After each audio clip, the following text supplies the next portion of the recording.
화장품 브랜드 넘버원 아모레퍼시픽에서 15년 정도를 다녔고요. 국민 파운데이션이라고 블랙핑크의 제니 파운데이션이라고도 불리우는 블랙 파운데이션을 제가 기획해서 출시를 했습니다. 출시하자마자 그 단일 상품으로 100억 팔았어요. 네. 현실 제가 깨달았어요. 회사가 쉽지 않은 줄 알았더니 진짜 드럽고 치사하지만 나갈 수가 없다. 네. 왜냐면 현실적인 게 해결이 안 됐기 때문이었던 것 같아요. 그러면 각자 그 계산을 안 해보신 분들이 훨씬 많은데 저는 이제 계산을 했을 때 네, 반갑습니다. 오늘은 특별히 형터뷰 시간입니다. 많은 분들이 회사 생활에 어떤 생각들을 가지고 퇴사를 고민하시기도 하고 또 퇴사 이후에 뭐 먹고 살지, 어떻게 살지 이런 고민이 많으실 텐데 오랜 시간 동안 회사 생활 여러분처럼 하고 준비된 퇴사를 하시고 나서 창업 이후에 지금까지 아주 멋진 삶을 살아가시는 사장 썸머 유튜브 채널을 운영하고 계신 임선영 대표님을 오늘 한번 모시고 이야기 나눠보도록 하겠습니다. 안녕하세요. 네, 안녕하세요. 간단한 자기소개를 좀 부탁드립니다. 저는 대기업을 15년 정도 다니다가 2년 전에 퇴사를 하고 카페인24라는 무인 카페 브랜드 80개 지정 프랜차이즈 대표 사장 썸머 임선영이라고 합니다. 반갑습니다. 자기소개에서 벌써 지금 질문할 게 지금 되게 많이 보이는데 무인 카페 80개요? 전국 80개 지점입니다. 엄청 빨리 이제 확장을 하셨네요. 대기업에서 15년 근무하셨는데 한 개 회사 다니셨던 건가요? 네, 한 회사에서 다양한 부서들을 경험하면서 한 회사에서 15년 정도를 다녔습니다. 강산이 변할 정도에 다니는 것 같아요. 15년이면 굉장히 긴 시간인데 어느 회사에서 어떻게 근무하셨는지 조금 설명해 줄 수 있을까요? 화장품 브랜드 넘버원 아모레퍼시픽에서 15년 정도를 다녔고요. 이제 영업 쪽으로 들어가서 영업 1년, CRM 쪽 3년, 브랜드 마케팅, 헤라 브랜드에서 거의 한 8, 9년, 그리고 해외 파견도 한 1년 정도 갔었고 어느 나라요? 뉴욕이요. 뉴욕에 한 1년 정도 있다가 라이브 커머스 PD로 마무리를 하고 퇴사를 했습니다. 방송 관련된 내용까지 그때 많이 다뤄보셨겠네요? 네네. 그러면 일단 퇴직 사유가 굉장히 궁금해지는데 많은 분들이 되게 가고 싶어하는 꿈의 직장 중에 한 군데인데 이력도 뭐 뉴욕도 갔다 오시고 라이브 커머스면은 되게 뉴 미디어잖아요. 네. 그런 거 다 경험하셨는데 왜 퇴사를 하셨습니까? 여러 가지 이유가 있었던 것 같아요. 근데 우선은 그 안에서 해볼 수 있는 거 정말 다 해봤거든요. 빡센 부서에서 정말 빡세게 일하면서 성과도 많이 내보고 그래서 남을 위해서 한 15년 정도로 일을 했으니까 이제는 나를 위한 일을 해보고 싶다는 생각을 했던 것 같아요. 근데 해외 파견까지 갔다 오셨고 그랬으면 회사에서 인정을 많이 받으셨을 것 같은데 이런 성과를 좀 내본 적이 있다. 자랑할 만한 게 뭐가 있을까요? 제품을 정말 많이 출시를 했어요. 헤라 브랜드에서. 제가 가장 기억에 남고 가장 인정받았던 제품으로는 국민 파운데이션이라고 블랙핑크의 제니 파운데이션이라고도 불리우는 블랙 파운데이션을 제가 기획해서 출시를 했습니다.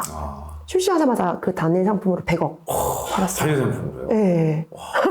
기업 하나가 그냥 탄생이 돼버렸네요. 네, 그리고 지금 제가 따라 사업을 해보니까 그 하나로 100억을 그렇게 빨리 한다는 거는 어마어마한 일이었구나를 새삼 깨닫고 있습니다. 100억이 기간이 어느 정도인가요? 출시하자마자 한 3개월? 3개월 만에 매출 100억이요? 그랬던 것 같아요. 와, 그때 뭐 총괄을 하신 거예요? 브랜드 매니저라고 하죠. 연구소, 디자인 다 이렇게 총괄해가지고 그 제품을 출시하는 BM이었어요. 그러면 그 제품에 대한 기획과 구상, 아이템 발표를 다 하셨다는 거죠? 네. 왜 그거를 런칭을 하신 거예요? 그 제품은 고객에서 출발했던 것 같아요. 저도 이제 고객이잖아요. 메이크업을 하는 사람으로서 가장 큰 고민은 아침에 화장을 하고 나갔는데 오후만 되면 화장이 다 지워지는 거예요. 맨 얼굴이 되는 거예요. 근데 아마 저 같은 고민을 가지신 고객님들이 많으실 것 같아요. 그래서 안 지워지고 안 무너지고 그 아침에 화장했던 거가 밤까지 유지되는 메이크업은 없나? 그래서 저희 그 질문에서 시작돼가지고 지속력이 어마무시한 제품을 만들자. 오후 늦게까지 밤까지도 그 화장한 상태 그대로 유지되는 화장품을 만들어보자 라고 해서 그 상품이 출시되게 된 배경이 되는 것 같아요. 어떻게 보면 고객의 입장과 나의 입장을 일치시켜서 상품 기획을 한 케이스라고 볼 수 있겠네요. 네네. 직장 생활하면서 이게 되게 필요한 것 같아요. 고객 관점 없이 일하면 자기가 뭐 해야 하는지도 모르고 이걸 통해서 뭐 성과를 내도 뭐 감흥도 없고 말씀하신 대로 구현이 됐으면 일단 내 화장 문제가 해결되니까. 저 지금도 사실 퇴사했지만 내돈내산해서 사서 쓰고 있습니다. 네. 그게 또 의미 있는 게 둘째 임신했을 때였거든요. 그래서 만삭으로 공장이 저희 집에서 왕복 4시간인데 그 제품 색깔을 맞추려고 만삭의 몸으로 매일매일 4시간 거리로 왔다 갔다 했어요. 그래서 2개 출산을 동시에 한 거죠. 블랙 파운데이션 먼저 출산하고 저희 둘째가 태어났습니다. 지금 다양한 부서를 옮기시면서 커리어를 이제 만들어 가셨는데 의사소통이 되게 중요한 포지션들을 다 하신 것 같아요. 직장 생활에 있어서 가장 고민이라고 하면 상사와의 관계, 상사와의 관계에 좀 더 디테일하게 들어가면 대부분 의사소통이더라고요. 의사소통에 대한 좀 나만의 노하우 조언해 주실 게 혹시 있다는 어떤 게 있을까요? 뭐 제품을 개발할 때는 연구소, 디자인, 엔지니어 팀, 뭐 다양한 부서들을 총괄을 하기 때문에 우리가 이거를 출시하는 목적, 공동의 목표를 명확하게 가치 인식을 했고, 그리고 제가 항상 주장하는 게 있거든요. 적당히 일해서 적당한 결과가 나오면 아무 누구도 행복하지 않다. 네. 근데 다들 적당히도 하기 싫어하지 않나요? 그렇긴 그거 한데 어떻게 주변 사람들 다 적당히 하려고 하거나 그것도 네. 싫다 이런 사람도 있을 텐데. 그래서 좀 재미있는 비하인드가 있다면, 처음에는 제가 좀 성격이 조금 지랄 맞아서 완벽주의. 좀 필요해요. 네, 완벽주의거든요. 같이 이제 제품을 개발할 때 이제 연구소에서 처음에 좀 기피했단 말이에요. 5-6번의 내용물을 품평을 끝내는 거를 제가 맡으면 이제 몇십 번 가니까 저 BM이랑은 같이 일하기 싫고 그러겠네. 네, 저 BM을 피해야 되는데 막 이랬는데, 근데 그 결과가 잘 팔리는 상품이 나온다는 보장이 생기니까 그 뒤에로는 인식이 바뀌더라고요. 그리고 그게 어쨌든 자기의 커리어가 되니까 그래도 성과 내고 싶은 사람들이 같이 일하고 싶은 사람이 되지 않았나. 맞는지 모르겠지만 그래서 제가 소통할 때 중요하게 생각했던 부분은 공동의 목표를 인식하는 거랑, 제가 지금도 되게 중요하게 생각하는 건 중간중간 소통을 진짜 많이 해요. 그러니까 진행상황 공유. 다양한 부서가 하면 어디서 빠꾸가 났고 뭐가 문제가 생겼는지 서로도 모르거든요. 그래서 공유를 엄청나게 많이 하고, 그리고 좋은 피드백, 나쁜 피드백을 정말 수시로 공유를 합니다. 그리고 저도 이건 연차가 어릴 때 못했던 건데, 그 공을 저한테 돌렸거든요. 어릴 때는 내가 잘해서 잘 된 거야. 근데 뒤로 갈수록은 내 공으로 안 하고 그걸 같이 일하는 사람을 공으로 했을 때 진짜 같이 빛날 수 있다는 거를 깨달았던 것 같아요. 인생의 진리를 깨달으셨네요. 덕분이다. 연구소에서 너무 내용을 잘 개발해줘서 잘 된 거다. 디자인 너무 잘 빼주셔서 잘 된 거다. 라고 하니까 그 뒤부터는 더 일이 잘 됐던 것 같아요. 한 번의 그 경험이 신뢰를 만들게 되었다. 이렇게 보면 되겠네요. 처음에 그 과정이 되게 좀 힘들잖아요. 그래도 또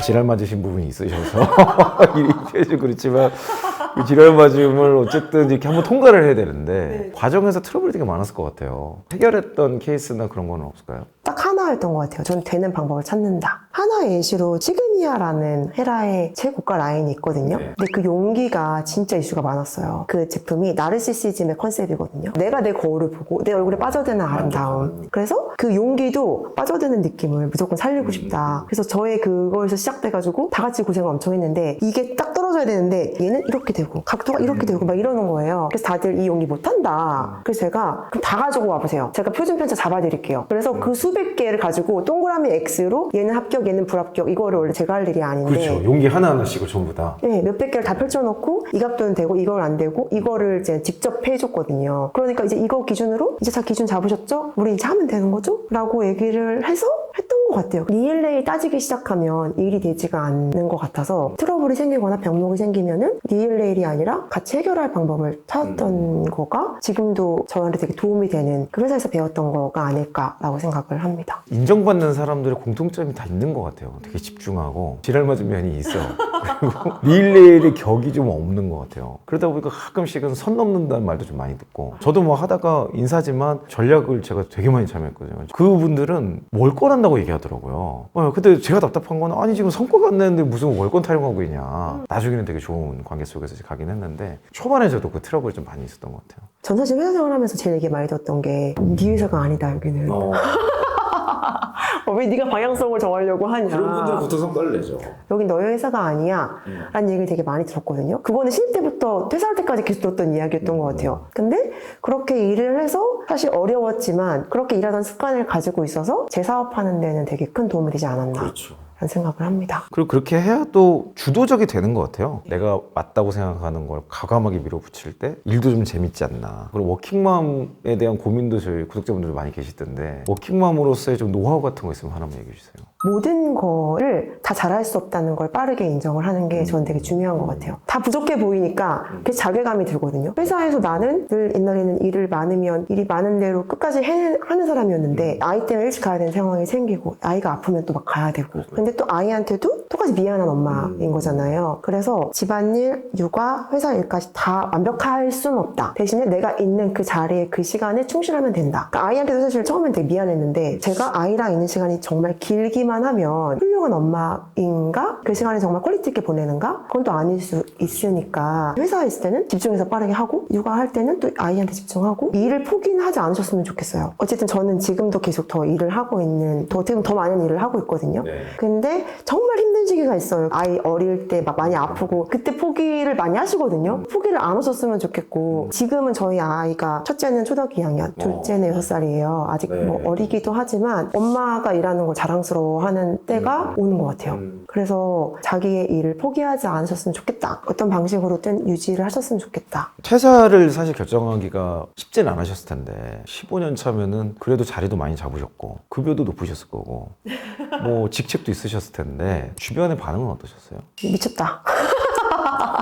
차장이었고 연봉도 거의 이제 1억 전이었고 이제 팀장을 달아야 되는 연차였고 그래서 다들 버티는 사람들이 더 많지 내 발로 나가지 않는데 왜 내 발로 나가려고 하냐. 그리고 저희 친정 어머니는 뭐 뒷목을 잡으셨죠. 그 나와서 제가 작은 카페 사장이 된다고 하니 아 그때부터 카페를 생각하시고 나오신 거예요? 사실 회사 다닐 때 시작을 했어요. 어쨌든 이걸 본업으로 한다고 하니 그전에는 아모르파시피 다녀하면 끝이잖아요. 아 우리 딸 대기업 다닌다. 부모님 또 외부에서 어깨 스케이신 그런 게 있거든요. 그때 지지해 주셨던 분은 누가 있으신가요? 지지해줬던 사람은 남편? 아, 그게 중요한 것 같아요. 저도 퇴사할 때 똑같은 분위기였어요. 모두가 다 반대하고 미쳤다고 그랬고 가만히 있으면 되는데 왜 그러냐. 근데 그때 지지해줬던 게 저희 와이프하고 저희 부모님 다 반대하셨고 저희 교회 목사님 딱 그렇게만 지지해주고 나머지는 전부 다 반대. 어쨌든 지지자가 있으니까 하게 됐던 것 같아요. 근데 그분들을 뭐 좀 설득을 하거나 그런 노력도 하셨었나요?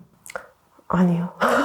아이웨이에 가신 거예요? 이미 결정은 되어 있으니까 그냥 그런 말씀드렸던 것 같아요. 어쨌든 나이가 거의 뭐 40을 향해 가고 있고 내 인생에 대한 책임감 없이 의사결정할 건 아니니 믿어주셨으면 좋겠다. 그때는 물론 이제 뒷목 잡으셨던 친정 어머님 지금은 자랑하고 다니시고 저희 카페에서 맨날 친구분들하고 만나세요.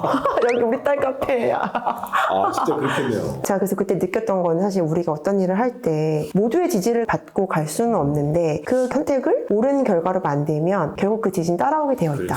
그 많은 우리 구독자분들이 퇴사에 대한 고민을 하시는데 이런 기준을 가지고 퇴사를 결정하면 좋겠다. 제시해 주겠다면 어떤 게 있을까요? 내가 어떤 일을 하고 싶은데 가는 길의 하나인 거지. 막상 퇴사가 목표였다가 나오면 진짜 나 이제 뭐하지? 가 될 수도 있거든요. 그래서 현실적으로 내가 어떻게 쓰이고 싶은지에 대한 고민이 같이 뒤따라야 된다고 생각을 하고 그리고 현실적인 문제. 사실 제 책 제목이 나는 퇴사가 두렵지 않은 경준녀입니다. 이거거든요. 현실을 제가 깨달았어요. 퇴사가 두렵지 않은 줄 알았더니 제가 두렵고 치사하지만 나갈 수가 없다. 네. 왜냐면 현실적인 게 해결이 안 됐기 때문이었던 것 같아요. 그러면 각자 그 계산을 안 해보신 분들이 훨씬 많은데 우리 가족이 저희는 4인 가족이니까 4인 가족이 살기 위해서 남편의 월급과 내가 얼마큼 벌어야 그래도 내가 퇴사를 할 수 있는 거에 대한 기준점? 저는 대기업이었으니까 월급이 많았잖아요. 그럼 제가 밖에서 시도를 했을 때 대기업만큼 벌면 나온다. 그건 사실 거의 못 나오는 거나 마찬가지인 것 같아요. 저는 이제 계산을 했을 때 제가 월급만큼은 아니고 월급의 3분의 2만큼 안정적으로 벌 수 있을 때 그게 제 퇴사의 최소 조건이었어요. 그 기준을 세워보시는 거를 너무 추천드리고 어쨌든 저는 이 사업을 하기 전에 다양한 시도들을 회사 다니면서 했었어요. 라이브 컨퍼스 배워서 주말에 쇼호스트도 재능 기부처럼 해보고 다양한 것들을 해보면서 내가 이걸 밖에 나가서 업으로 삼을 수 있는 일이 될까? 해보면 알 수 있거든요. 머릿속에서 시도하는 거 말고 실행을 해봐야 알 수 있어서 많이 부딪히셔서 시도를 해보셨으면 좋겠습니다. 퇴사하기 전에 이제 창업을 준비를 하셨는데 모두가 따를 수는 없겠지만 그래도 따라하고 싶으신 분들을 위해서 이런 식으로 하면 좋겠다라고 알려주실 수 있다면 어떤 게 있을까요? 저는 퇴사를 하기 전에 창업을 먼저 했어요. 사실 저는 이제 목표가 있었잖아요. 퇴사하기 전에 안정적으로 월에 월급의 3분의 2를 벌을 수 있을 때 퇴사를 하겠다라고 했고 그 목표를 가지고 되게 다양한 시도를 했었어요. 뭐 강의를 해보기도 하고 책을 출간하고 문화센터 강의도 가보고 근데 다 안정적 수익은 안 되는 거예요. 어떻게 보면 인플루언서가 될 수도 있겠지만 그 당시에 제가 생각했던 거는 수익에도 본질이 있어야겠다는 거를 다양한 시도를 하면서 깨달았던 것 같은데 그래서 저는 안정적인 사람이다 보니까 퇴사를 하고 무턱대고 나와서 시도를 하기엔 너무 무섭다. 그래서 회사 다닐 수 있을 때 해볼 수 있는 일이 뭐가 있을까를 하다가 제가 매여 있으면 안 되니까 무인이어야겠다. 그래서 무인 아이템들을 여러 가지를 보다가 저는 안정적인 사람이라서 항상 망하는 거를 고려하거든요. 그걸 이제 계산해봤을 때 이제 너무 투자금이 크면 망하면 우리 가족이 같이 망할 수 있잖아요. 그러면 이제 안 되는 거니까 망했을 때도 3,4천만 원 정도의 손해가 있다. 이 정도면 내가 뭐 퇴직금으로 막을 수도 있고 어떻게든 막을 수 있으니 그런 아이템 중에 이제 고민을 했어요. 그러다가 이제 무인 카페를 알게 되었고 되고 하루에 1시간만 일하면 된다는 가장 큰 메리트가 있어서 회사 다닐 때 창업을 해서 새벽 5시에 이제 매장 관리하고 출근하기 전에 다 하시고 한 3, 4개월을 이제 해보니까 제가 그때 이제 2개를 동시에 열었거든요. 자리를 제가 상가를 잘 알지는 못하니까 자리를 찾으려고 한 100곳 정도를 임장을 했어요. 근데 100개를 다니다 보니까 좋은 자리가 딱 2개가 동시에 나와서 그때 고민을 한 거죠. 밤새 고민을 하다가 한 개가 될지 안 될지도 모르는 상황이고 리스크가 있는데 대신에 또 한 개를 창업하면 무인 카페에서 내가 수익이 잘 나와도 월급의 3분의 2는 안 나올 테니 그럼 제가 또 퇴사를 고민할 때 발목을 잡을 수 있겠다. 주사위를 던져야 될 타이밍이다. 그래서 새벽 밤새서 엑셀로 시뮬레이션 풀을 막 돌렸어요. 밤을 꼴딱 샌 다음에 새벽 5시에 잠자고 있는 남편 다리를 막 흔들어가지고 깨웁니다. 나와보라고. 해야 될 말이 있어. 나는 2개를 창업해야 되겠어. 한 개도 아직 안 했는데 2개를 한다고? 근데 주사위를 던져야 될 타이밍이고 2개를 해봐야 내가 퇴사를 고민할 때 퇴사할 수 있는 기준이 될 것 같아. 그래서 설명을 했고 오케이를 받고 2개를 동시에 창업을 했어요. 그리고 한겨울이 됐어요. 카페업은 여름이 성수기고 겨울이 비수기예요. 모든 카페업은. 근데 겨울에 3, 4개월 운영을 해보니까 제일 안 팔리는 시즌에 이미 제 목표를 그 이상 훨씬 달성을 한 거예요. 비수기에 그 정도 팔면 성수기에는 더 팔 거니까 퇴사를 해도 되겠다 결정을 하게 된 거고 근데 이제 가족들은 그때 거의 저희 집이 비상사태 5시에 2개 매장으로 각자 출근을 하고 회사를 가야 되니까 친정 엄마는 도대체 무슨 죄인지 5시 저희 집에 오셨거든요. 그래서 제발 퇴사를 해라. 이렇게 계속 살 수는 없다. 그러면 제가 퇴직금이 나올 거니까 상가를 한 개 더 계약하면 퇴사를 하겠다. 그렇게 해서 또 열심히 주말에 임장을 다녀서 상가 계약을 2개로 추가로 3호점, 4호점을 계약하고 퇴사를 드디어 하게 됐습니다. 나오자마자 이제 4개의 지점을 운영하는 사장님이 된 것 같아요. 퇴사하시고 나서 가장 힘들었던 거 또는 이거는 정말 창업하고 나니까 이건 좋다. 힘들었던 거 좋았던 한 가지씩만 한번. 우선 힘든 거는 저를 증명을 해줄 곳이 없잖아요. 예전에는 대출을 그래도 되게 쉽게 받았는데 퇴사를 하니까 대출 조금도 안 해주더라고요. 그래요? 네, 그리고 회사 다닐 때는 신용 등급이 되게 높았는데 퇴사하자마자 신용 등급이 확 떨어지더라고요. 나를 증명해줄 곳이 없다는 것. 그런 것들이 조금 퇴사하고 힘들었던 것 같고 장점도 사실 대신에 그만큼 더 많은 것 같아요. 우선은 저는 아이 엄마이다 보니까 아이들이 눈 뜰 때 제가 항상 있어줄 수 있고 아이들 등원시켜주고 출근을 하고 있어요. 그래서 두 아이 모두 다 너무 안정적이고 그리고 도움을 줄 곳이 생각보다 되게 많고 내가 되게 가치 있게 쓰이고 있다는 거가 저는 되게 행복할 때가 많은 것 같아요. 삶에서 이제 뭐 10대, 20대, 30대, 40대, 50대 이상 쫙 하잖아요. 그중에 저희 구독자분들이 20대, 30대, 40대 분들이 많습니다. 지금까지 오셨던 20대는 이거고 30대는 이건 것 같다. 정의를 해주신다면 어떨까요? 20대 때는 세상이 정해준 기준과 내가 생각하는 기준들이 막 충돌할 때는 시기가 맞는 것 같아요. 대기업에 가는 게 성공한 것이다. 그래서 사회가 정해준 그 기준대로 가면서 내가 이게 진짜 맞나? 라는 생각을 막 하면서 그쪽을 따라가는 것 같아요. 20대 때는 그런 시기지만 뭐가 맞는 건 없잖아요. 나를 사실 빠르게 알아가는 게 중요하다는 생각이 들어요. 근데 나를 알려면 나의 다양한 면을 열어두고 일일 수도 있고 취미일 수도 있고 경험일 수도 있고 다양하게 부딪히면서 경험을 해보면 좋을 시기라는 생각이 들고요. 30대 때는 20대 때 충분히 탐색을 해야 30대 때 내가 어떤 방향으로 갈 수 있는지를 방향을 잡는 것 같아요. 그래서 방향을 잡고 정점을 찍어보는 시기. 그 정점을 찍어본다는 게 사실 저는 일에 미쳐봐야 된다고 생각을 해요. 한 분야에 미쳐봐야 다른 분야에도 미칠 수 있는 것 같거든요. 그렇죠, 맞아요. 예전에 30대 때 취미로 지금의 전 다른 느낌이지만 살사에도 미쳐본 적이 있었어요. 살사 댄스. 2년 반, 3년 정도 했었는데 밤 11시까지 야근하고 11시에 강남 살사바에 가서 2시간 미친 듯이 춤추고 집에 가고 그게 또 저의 지경을 한 번 더 넓혀줬거든요. 그래서 어떤 분야든 좀 미쳐봐야 된다라고 생각을 하는데 일에 미쳐봐야 된다고 얘기하는 거는 40대 때 방황하시는 분들이 너무 많아요. 내가 뭘 좋아하는지 나는 뭐 할 때 행복한지를 모르겠어. 그 다음 난 뭐가 될지 모르겠어 라는 얘기를 많이 하시는데 30대를 어떻게 보냈는지에 따라서 40대 때 꽃을 피우느냐 여전히 불안하고 방황하느냐 좀 정해지는 것 같아요. 그래서 30대 때는 내가 어떤 모습으로 어떤 분야로 갈지 회사원 이형님도 그렇고 저도 그렇고 30대 회사에서 미쳐봤던 경험이 있기 때문에 그걸 가지고 저희의 일의 베이스가 됐다고 생각을 하거든요. 근데 많은 분들이 모든 거를 조금 적당히 하려고 하거나 아니면 너무 잰다고 해야 될까요? 그러니까 머릿속에서만 시뮬레이션을 많이 돌리시다 보니까 경험을 못 해보시는 것 같아서 30대 때는 초반엔 특히 많이 경험해서 내가 어떠한 사람인지를 파악하시고 방향을 잡으면 거기에 한번 미쳐가지고 정점을 찍어보면 그게 다 어디에도 쓰이게 되는 것 같아요. 저는 회사 생활 사실 너무 열심히 했었던 사람으로서 그때는 회사가 저를 너무 빼먹는다고 생각했었거든요. 너무한다. 나를 너무 빼먹는다. 라고 생각했는데 지금은 생각이 완전히 달라져서 너무 고맙다고 생각을 하고 저의 지금 제 사업하고 있는 사실 저희는 창업 설명이 단 한 번도 없이 프랜차이즈 사업 시작하고 입소문만으로 80개 지점이 2년 만에 됐는데 그 기반에는 회사에서 배웠던 모든 경험들이 다 받쳐주기 때문에 제가 다른 분야여도 가는데 다 밑바탕이 있다고 생각을 합니다. 그래서 30대 때는 방향을 설정하시고 미쳐봐야 이 방향이 아닌갑다 하고 빨리 다른 방향으로 갈 수도 있는 것 같아요. 20대 때는 나를 알기 위해 탐험하는 시기, 30대 때는 방향을 잡고 한번 미쳐보는 시기를 보내보시면 너무 좋을 것 같아요. 40대는 어떤 시기가 되길 바라시나요? 30대 때는 불안했거든요. 이런 거 하나 없이 30이 된다 큰일 났다 라고 했는데 30에 40대 때는 설레고 기대가 됐어요. 나의 40대는 얼마나 멋질까? 얼마나 가치 있게 쓰일까? 얼마나 많은 분들한테 도움을 드리는 삶을 살게 될까? 라고 생각을 하니까 너무 설레이고 그리고 저희 이제 사업이 프랜차이즈업이라고 정의하지 않고 새로운 시작을 하시는 분들 돕는 일이라고 생각을 하거든요. 저처럼 불안했던 분들이 퇴사 준비하실 때나 경단녀가 되거나 뭐 아빠들이 그 다음에 어떻게 가면 좋을지 이런 분들이 다 오세요. 그래서 돕다 보니까 전 진짜 보람을 많이 느끼는데 화장서머 채널을 운영을 하면서 네일을 준비하거나 퇴사 후 네일을 하려고 하거나 사업을 하거나 그런 분들을 막 도와드리는 콘텐츠를 올리고 사연을 받다 보니까 도움이 필요하신 분들이 너무 많은 거예요. 그래서 더 많은 사람들을 도와주면서 살고 싶다. 이젠 돈을 따라가는 게 아니라